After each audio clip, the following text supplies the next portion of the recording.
CM के तौर पर तेजस्वी का ही नाम लिया है। ये रिपोर्ट देखिए।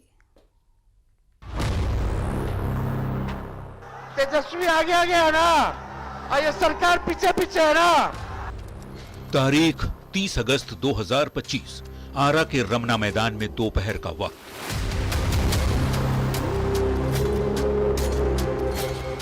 वोटर अधिकार यात्रा के दौरान पूरा मैदान महागठबंधन के कार्यकर्ताओं से खचाखच भरा हुआ था और मंच पर तेजस्वी यादव के साथ थे राहुल गांधी और समाजवादी पार्टी के अध्यक्ष अखिलेश यादव। उसी दौरान मंच से तेजस्वी यादव ने एक ऐसी बात कही जिस पर राहुल गांधी और कांग्रेस पार्टी सीधे तौर पर बोलने से बच रही थी। ये नकलची सरकार है कि नहीं? नकल कर रही है कि नहीं? मेरा कर रही है ना। तेजस्वी आगे आगे है ना, और ये सरकार पीछे पीछे है ना। तो बताओ, ओरिजिनल सीएम चाहिए कि डुप्लीकेट सीएम चाहिए? राहुल गांधी के सामने तेजस्वी ने बड़ी चालाकी से अपनी बात रखी। परोक्ष रूप से ये बता दिया कि महागठबंधन में मुख्यमंत्री का चेहरा कौन होगा। तेजस्वी ने भले ही अप्रत्यक्ष रूप से ऐलान किया, पर इस पर मुहर लगा दी उत्तर प्रदेश के पूर्व मुख्यमंत्री अखिलेश यादव ने, वो भी राहुल गांधी की मौजूदगी में। उन्हें तेजस्वी ने नौकरी रोजगार देने का काम किया था। इस बार जब तेजस्वी होंगे तो बेरोजगारों का पलायन नहीं होगा, इस बार बीजेपी का पलायन होने जा रहा है। वोटर अधिकार यात्रा की शुरुआत में ही तेजस्वी ने राहुल को प्रधानमंत्री बनाने की बात कह दी थी, लेकिन राहुल गांधी तेजस्वी को सीएम बनाने के सवाल पर अब तक बच रहे थे।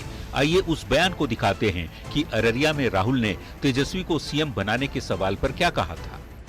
आइडियोलॉजिकली हम अलाइंड हैं, पॉलिटिकली अलाइंड हैं।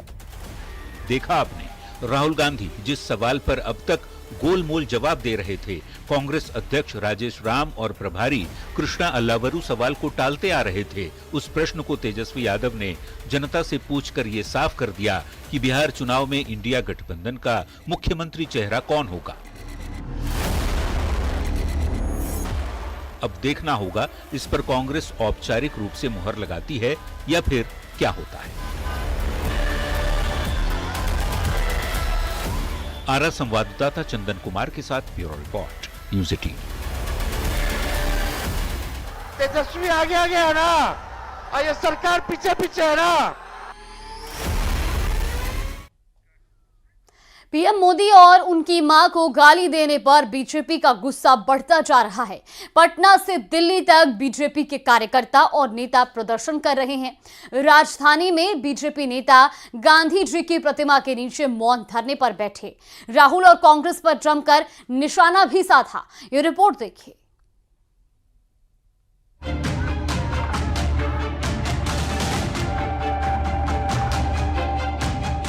दरभंगा में राहुल गांधी और तेजस्वी यादव के मंच से पीएम मोदी और उनकी मां को गाली देने का विरोध और भी तेज हो गया है। बिहार और उत्तर प्रदेश से राजधानी दिल्ली तक बवाल मचा हुआ है। प्रधानमंत्री को अपमानित करने पर बीजेपी के नेता जगह जगह प्रदर्शन कर रहे हैं। शुक्रवार को पटना में जोरदार प्रदर्शन के बाद शनिवार को बीजेपी नेता गांधी मैदान में मौन धरने पर बैठ गए और उन्होंने राहुल गांधी के परवरिश पर सवाल खड़े किए। प्रधानमंत्री की मां का अपमान करेंगे, यही संस्कार है आपका? और चले संविधान बजाएं राहुल गांधी जी। ये क्या बदतमीजी है, कौन सी बेशर्मी है? संविधान बचाने का स्वांग करते हैं और प्रधानमंत्री की मां का अपमान करते हैं। ऐतिहासिक गांधी मैदान में राष्ट्रपिता महात्मा गांधी की प्रतिमा के नीचे बड़ी संख्या में बीजेपी के नेता और कार्यकर्ता पहुंचे। बीजेपी के कई विधायक हाथ में तख्ती बैनर लेकर बैठे नजर आए। मंत्री नितिन नवीन, ऋतुराज सिन्हा, संजय जायसवाल, रामकृपाल यादव सहित कई नेता हाथों में काली पट्टी बांधे हुए नजर आए। दिल्ली में भी बीजेपी नेताओं ने पीएम को गाली देने पर जमकर नाराजगी जताई। कांग्रेस आरजेडी के मंच से देश के यशस्वी प्रधानमंत्री श्री नरेंद्र मोदी जी की दिवंगत पूज्य माता जी को गाली दी गई है, वह घोर निंदनीय और भर्त्सना के योग्य है। यह अभद्रता की सारी सीमा लांघ चुके हैं। इन्होंने देश की लोकप्रिय प्रधानमंत्री नरेंद्र मोदी जी के नाम लेके अपशब्द कहे, गाली गोलस किए। क्या यही उनकी राजनीतिक आदर्श है? ये सामंतवादी लोग हैं, इनकी पैर के नीचे से जमीन जा चुकी है, बौखला गए हैं। एक तरफ आक्रोश तो दूसरी ओर मौन धरना भारतीय जनता पार्टी के नेताओं का गुस्सा बता रहा है कि पीएम मोदी को गाली अब बर्दाश्त नहीं की जाएगी।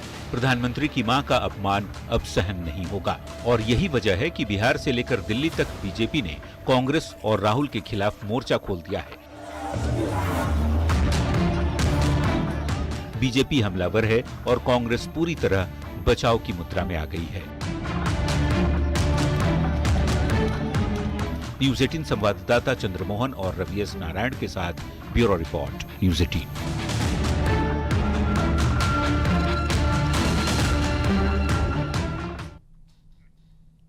महाकाल बाबा के श्रृंगार के अद्भुत दर्शन आपने किए होंगे, लेकिन सोशल मीडिया पर इन दिनों एक ऐसा वीडियो वायरल हो रहा है जिस वीडियो में शिवलिंग पर किया गया भांग का श्रृंगार कर गया।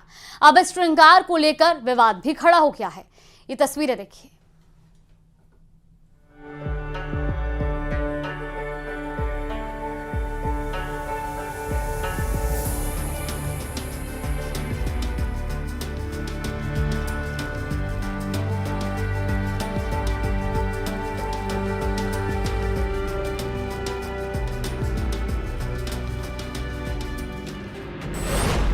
शिवलिंग का भांग का श्रृंगार, सवाल बवाल।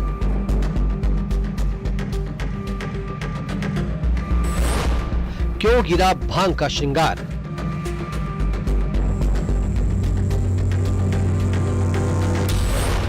सोशल मीडिया पर वायरल वीडियो।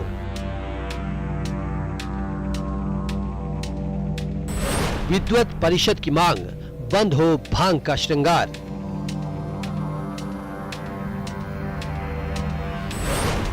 भांग श्रृंगार पर विवाद, पुजारियों का अलग तर्क।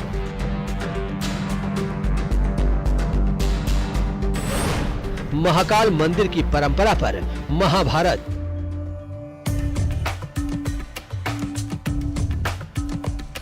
महाकाल की नगरी महाकालेश्वर बाबा का दरबार उज्जैन में देश में ही नहीं दुनिया भर से प्रसिद्ध ज्योतिर्लिंग के दर्शन करने श्रद्धालु आते हैं। बाबा भोले के अद्भुत रूप के दर्शन करने खास बात यह भी है कि बाबा महाकाल का श्रृंगार रोज निराले तरीके से होता है। शिवलिंग पर भांग का श्रृंगार भी किया जाता है, लेकिन सोशल मीडिया पर 18 अगस्त को एक ऐसा वीडियो वायरल हुआ जिसके बाद भांग के श्रृंगार को लेकर मामला गर्मा गया।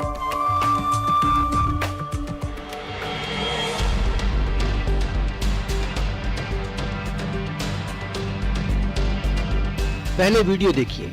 18 अगस्त को बाबा महाकाल को भांग का श्रृंगार किया गया था, लेकिन अचानक महाकाल को चढ़ाई गई भांग गिर गई।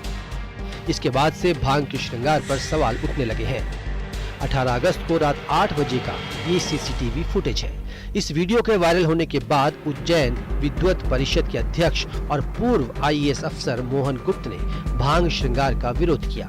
उनका कहना है कि किसी भी शास्त्र में शिवलिंग पर भांग चढ़ाने का उल्लेख नहीं मिलता है और इससे शिवलिंग को नुकसान भी हो रहा है। इसलिए आप भांग श्रृंगार का शास्त्रों में कोई विधान नहीं है, चाहे वो लिंग पुराण हो, चाहे शिव पुराण हो या किसी भी पुराण में शिव जी की आराधना के संदर्भ में भांग श्रृंगार का कोई प्रावधान कहीं नहीं है। परिषद का ये भी कहना है कि इससे शिवलिंग को नुकसान हो रहा है। ये मंदिर की परंपरा नहीं बल्कि पुजारियों की व्यावसायिक परंपरा है। मैंने महसूस किया है कि भांग श्रृंगार के कारण उसमें हमेशा नमी बनी रहती है, इसमें शिवलिंग में, तो शिवलिंग के क्षरण की स्थिति के कारण बनती है। पूजा के संदर्भ में मुझे जो महसूस होता है केवल पंडित पुजारियों का व्यावसायिक हित है, इसमें न कोई शास्त्र है न किसी कोई परंपरा है। कि अगर मान लो भांग का भोग ही लगाना चाहते हो कटोरी में लगा दो, उसका पूरा उस पर लेपन करने की आवश्यकता क्यों नहीं है। वहीं पुजारियों का अलग तर्क है। उनके मुताबिक ये परंपरा पुरानी है, शिव पुराण में भी इसका उल्लेख मिलता है। विद्वत परिषद के सवाल पर पुजारियों ने विरोध जताया है।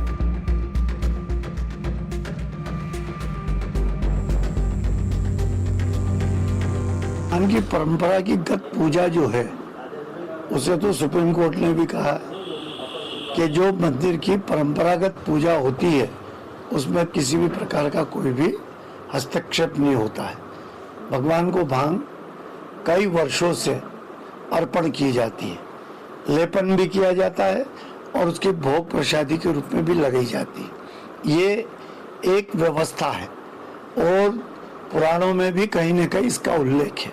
शिव पुराण जैसे में भी इसका कहीं उल्लेख आता है कि भगवान शिव की जब उष्णता गले की बढ़ी थी विष के कारण, तो माता पार्वती ने विजया की औषधि बनाकर उनके कंठ के ऊपर लेपन किया था।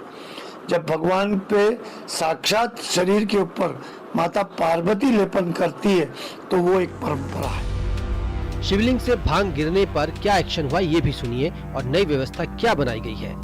मंदिर प्रशासन ने श्रृंगार करने वाले पुजारी प्रदीप गुरु को नोटिस दिया। मंदिर समिति ने व्यवस्था बदल दी। अब पुजारियों को भांग इलेक्ट्रॉनिक तराजू से तोलकर ही दी जाएगी। श्रृंगार के लिए अधिकतम 3 किलो भांग ही दी जाएगी। दरअसल दुकान से लाई गई भांग को उबालकर, पीसकर और शुद्ध करके तैयार किया जाता है। यही भांग भगवान के श्रृंगार और भोग में इस्तेमाल की जाती है। उज्जैन में अजय पटवा के साथ bureau report, news 18 Madhya Pradesh, Chhattisgarh.